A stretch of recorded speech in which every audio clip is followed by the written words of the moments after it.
Hey folks, it's your buddy Mike Messier, One Pro Wrestling and Sports Fan YouTube channel. I've had a subscriber requested rant on Vince McMahon officially selling all his shares of WWE, and for the first time since 1982, we could say that Vince McMahon Jr., Vincent Kennedy McMahon, is not like the lead boss here officially of WWE. I mean, we could have said that for a few months or even a few years with all the comings and goings of Vince McMahon, Stephanie McMahon, playing footsie with the Vince McMahon, Janelle Grant accusations and pending litigations apparently. So what are my thoughts? How does this affect WWE? How does this affect Vince McMahon? And how does it affect, most importantly, you, the pro wrestling fan, perhaps the WWE fan, perhaps the fan that watches all of wrestling or checks in from time to time?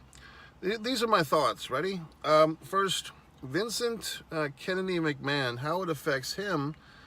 You know, we've seen people deep into age, you know, like in their later years. You can't count people out. I mean, I think it was Dan Rather just turned 92 years old, and he's still very prominent and still very articulate. This is the newscaster. There are people that go past 100 and they're still contributing. I mean, I've heard stories of somebody I know was saying that their grandmother still drives in her hundreds. She still drives her car past age 100. So, you know, hey, look, it's fascinating. So Vince is 80. So if you're talking about someone who's driving their car at 100, who knows what Vince can do in the next 20 years. And if anyone has the inside secrets, if there's some type of genetic pill or a sacrificial lamb or some type of voodoo to stay alive forever, it's probably Vincent K. McMahon. So does he have a third act in him? Does he have another surprise in store for us? There's rumors going around that Vince might start another wrestling promotion. I think any of that is possible. I mean, it would be a total FU from Vince to the world, so to speak, the World Wrestling Entertainment. If he were to start up a promotion, even just to take some shine away, Vince might be upset. I'm not sure if he has any stake in the United Football League. I know that The Rock bought the XFL, which is now merged with the USFL to form the UFL. I don't know if, I'm assuming Vince has no ownership in that either at this point, but who knows? I mean, you got to do something with your money. And I don't think Vincent Kennedy McMahon is the type to just give all his money to charity or give it to his children or his grandchildren. He probably is a spiteful guy, and he probably will do something big or attempt to. And but of course he's got to get through this litigation stuff. And you know, the common sense thing, folks, is people, whether you think Vince is guilty or not, or how much he should pay this woman, they did have an agreement. Janelle Grant was supposed to get $3 million. And Vince apparently paid the first $1 million, defaulted on the second $1 million, meaning he didn't pay it. So the NDA, I mean, some people are pointing out, well, she broke the NDA. Actually, she didn't. Vince broke the NDA because he didn't pay her the second installment of $1 million. And this goes to my theory that Vince wanted to be caught. Vince wanted people to know about this. In the secret crevices of his mind, Vincent Kennedy McMahon is a sick person, a sick individual, and he wants people to know how depraved he is. And he's a child that was abused. If you read the interviews that he did himself, apparently he was sexually abused as a child.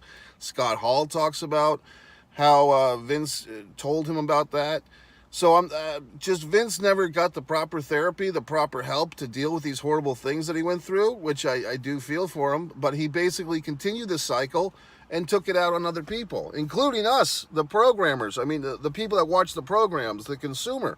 If you look at the things like the Kiss My Ass Club, Trish Stratus on her knees, barking like a dog, stripping to her panties, all of Vince's activities, having his head stuck up Big Show's ass, all of these things were sexual in nature that had never been seen in wrestling, pro wrestling, okay, before then. So Vince took his issues and made it part of our lives, okay? So let's put that on the fucking table.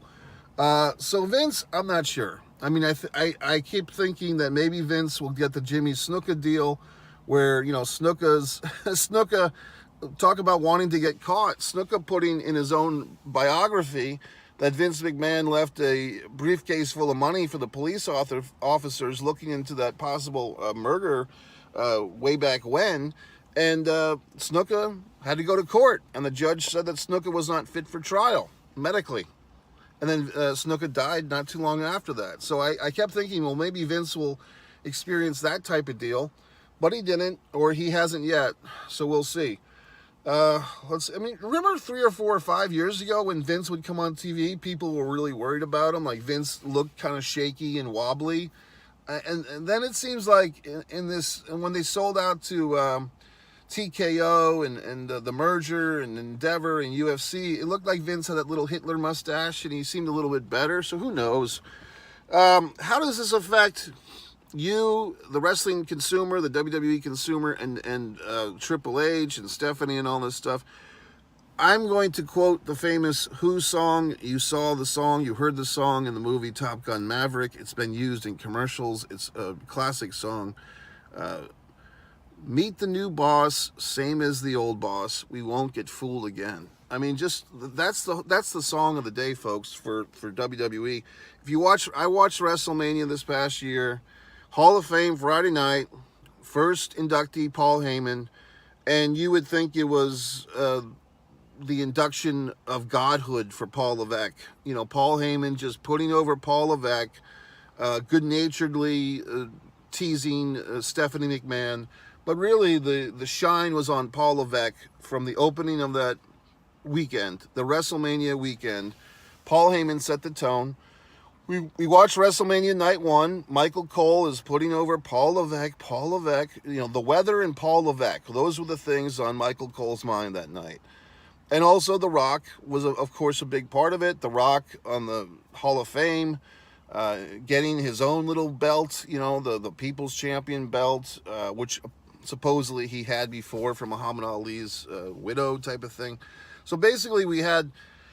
the whole weekend was, and of course, the third and final night. The second night, Rock winning the match, getting the pin over Cody Rhodes for his team. And then the next night, we don't see The Rock. Well, we do see The Rock in the ring interfering from Roman Reigns. But we see Cody Rhodes winning the title, and you think this would be the Cody Rhodes moment. He did have his wife. They brought out Brandy Rhodes for that. They didn't bring his dog out, at least not that I saw, Pharaoh the magical dog. But the shine, once again... Cody Rhodes' victory speech, I want to thank two people. I've never seen this before. An Oscar speech right after you win the WWE title. He wants to thank Paul Levesque and Bruce Pritchard. Okay, so my point is, why did we see Shawn Michaels grab the microphone after going an hour and 2 minutes with Bret Hart at WrestleMania 12 and thank, Vince McMahon and Gorilla Monsoon or whoever the fuck? Did we see... Roman Reigns after one of his title victories over the unification of Brock Lesnar? Did he grab the microphone and want to thank anybody? No. So for all the shit we say about Vince McMahon did have apparently a rule that he tried to enforce, which was don't thank me at the Hall of Fame. And most wrestlers, ironically enough, except for DX, Triple H in that crew, honored that. They didn't thank Vince, you know, and I think Flair might have bent that rule or broken that rule, but for the most part, the not so secret was don't thank Vince at the Hall of Fame. Well, look at Paul Heyman thanking Paul Levesque up and down. Then we get this show, and Cody Rhodes, like I said, wins the title, and suddenly he's thanking Bruce Pritchard, a behind-the-scenes guy, who ironically enough was, according to Ronda Rousey, the appendage or the avatar for Vince McMahon. And Bruce Pritchard, since 1987, has been Vince's go-to guy with a couple of breaks in there when he was fired for several years at a time. But Bruce Pritchard and Paul Levesque getting thanked to close WrestleMania, do you think that was spontaneous?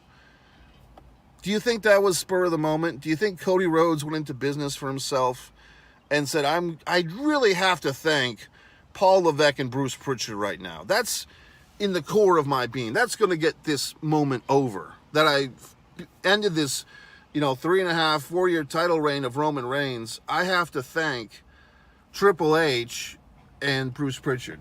Was that on the top of his mind? That was just spontaneous. Come on, wake up. So this is all contrived. This is all mapped out. All the things that you think are spontaneous and off the cuff are not. Okay, they're predetermined, pre-planned, and that's fine as long as you have the intelligence, like I do, to recognize that. Don't feel as if they're Cody Rhodes he just had to thank Paul Levesque and he just had to thank Bruce Pritchard. No, this whole WrestleMania weekend was a shine show for Triple H and The Rock. And then, I happened to catch SmackDown a few weeks later, and they were presenting these tag team belts. Triple H and Nick Aldis, and why isn't Nick Aldis wrestling yet, by the way? They're presenting these tag team belts on SmackDown to whoever the fuck they are, the heel guys, and the heel guys are making fun of Triple H, and then Nick Aldis steps in and says, if you ever give him a hard time again, you're going to have to answer to me. So once again, it's now Nick Aldis is getting in on the act. This is what I've hated about WWE specifically, but also a lot of wrestling for 20 years now, and Eric Bischoff started it. These heel authority figures or even babyface authority figures, and the wrestlers are acting like children to placate to these authority figures. And I'm sorry, but having grown up and watched Ric Flair and the Four Horsemen and feuding with Dusty Rhodes, there was very little presence of any type of authority figure. Occasionally you'd have Bob Geigel or Jim Crockett Jr. jump in the mix. But for the most part, it was the wrestlers. Guess what? The wrestlers were the authority figures. The world champion with that 10 pounds of gold or whatever title he had, that was the authority as a pro wrestling fan. For 20 years, the younger fans have grown up with these authority figures as these daddy figures. And I'm sorry, it's not entertaining to me. It's not entertaining to me to give a flying shit who is the general manager of SmackDown. Oh boy, Teddy Long's going to call for a tag team match with The Undertaker. Oh, Jiminy shit on a stick. It's not fucking entertaining, folks. So people that get all excited are all moist in their panties about who's going to be the commissioner of the women's division on TNA, the knockout women's division. Mickey James is going to come in, or fucking Karen Jarrett's going to come in and clean up the division. Who gives a flying fuck? It's really childish and stupid if you think about it. But any fucking way, let's move on. So my point is this, folks. The Castle thing, the Clash of the Castle, Glasgow, Scotland, Drew McIntyre. Hopefully he can appear at it. Apparently he's working through an injury. Good for him. But my point to bring that up is the thing I saw yesterday, the meme as it were, is that the tickets are selling, quote, like crap for the WWE's big show in Glasgow. Everyone wanted a big show. Well, you got a big show, but people don't want to pay the price, nor should they want to pay the price. And the price literally, as the fucking kids say, is $634 American for the nosebleeders, for the high sky in the high seats. The shit seats are American, $634. Well, in this worldwide economy and people having to struggle to pay for their food and so forth, I don't blame the people in Glasgow. If you're an intelligent person, why would you spend all that money to go see a fucking show that you can sit there and watch at home for $10 American for the whole month on Peacock? And I'm assuming that these fine folks in Glasgow have Peacock, or they have some type of streaming service, the WWE Network, whatever they use over there to watch WWE. Why would you watch it? I mean, yes, I want to be a part of something. Okay, horseshit, whatever the fuck. But, I mean, is it really worth that much money? I mean, the WWE just swinging their dicks around and expecting you to suck. Well, go ahead and suck, but apparently nobody's sucking. So apparently these Glasgow fans have the intelligence, or they don't have the money to waste on this horse shit, okay? So if you think that, oh, everything's changed, well, price gouging, I mean, was there ever a situation? I mean, for years, the WrestleMania tickets have cost a lot of money.